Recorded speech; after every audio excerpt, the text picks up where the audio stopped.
Bismillahirrahmanirrahim. Assalamualaikum warahmatullahi wabarakatuh. Perkenalkan, saya Muhammad Ilham Afi dari kampus STT Terpadu Nurul Fikri. Saya mengikuti studi independen di FF Academy yang berjurusan Akademi Digital Marketing berbasis Scrum. Jadi di sini saya akan menjelaskan materi yang saya pelajari, yaitu soft skill. Materinya yaitu communication skill. Apa itu komunikasi?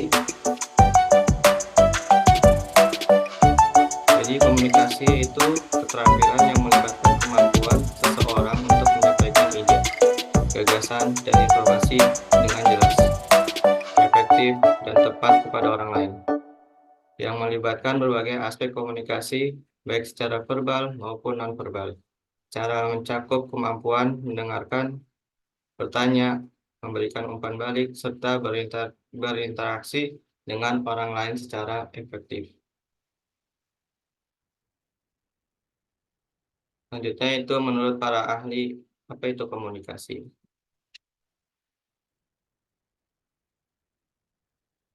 Menurut para ahli yang saya ambil itu menurut Agus M. Harjana, yaitu komunikasi merupakan kegiatan di mana seseorang menyampaikan pesan melalui media tertentu kepada orang lain, dan sesudah menerima pesan kemudian memberikan tanggapan kepada pengirim pesan.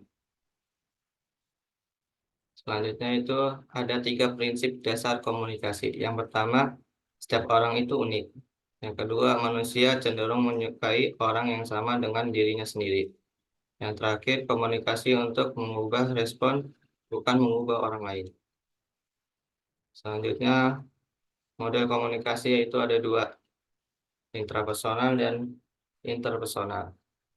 Intrapersonal yaitu kemampuan komunikasi dengan diri sendiri. Contohnya seperti melihat orang mempunyai segalanya, kemudian berinteraksi diri sendiri. Kapan sih saya bisa gitu? Kapan sih saya mempunyai bisnis yang besar? Seperti itu contoh dari intrapersonal. Kemudian contoh dari interpersonal, kemampuan komunikasi dengan pihak lain. Seperti contohnya sedang bermain game bersama teman.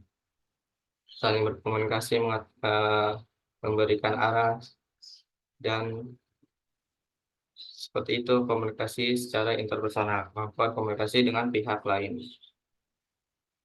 Selanjutnya itu ada 5 ciri-ciri komunikasi efektif. Yang pertama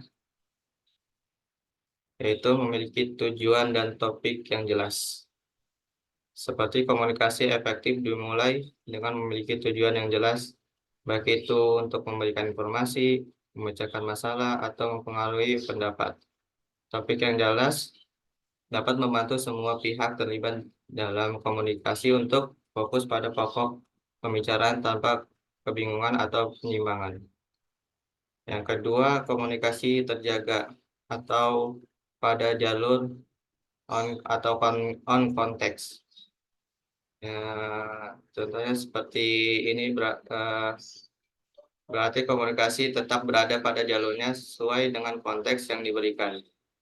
Hal ini memastikan bahwa pesan yang disampaikan sesuai dengan situasi, tidak menimbulkan kebingungan atau bahkan tidak menyinggung. Yang ketiga itu 2 arah, setiap orang berbicara. Seperti komunikasi yang efektif melibatkan pertukaran informasi yang aktif antara semua pihak yang terlibat. Ini bukanlah proses satu arah, melainkan saling mendengarkan, memahami, dan merespon antara pembicara dan pendengar. Yang keempat, membuat hubungan lebih erat. Seperti komunikasi efektif mampu memperkuat hubungan antara individu atau kelompok yang terlibat. Ini bisa terjadi melalui penggunaan bahasa yang empatik, mendengarkan dengan penuh perhatian, dan menunjukkan penghargaan terhadap pendapat orang lain. Yang terakhir, menghasilkan pemahaman dan action atau aksi. Seperti tujuan akhir dari komunikasi yang efektif adalah tercapainya pemahaman bersama dan jika perlu tindakan yang diambil berdasarkan komunikasi tersebut.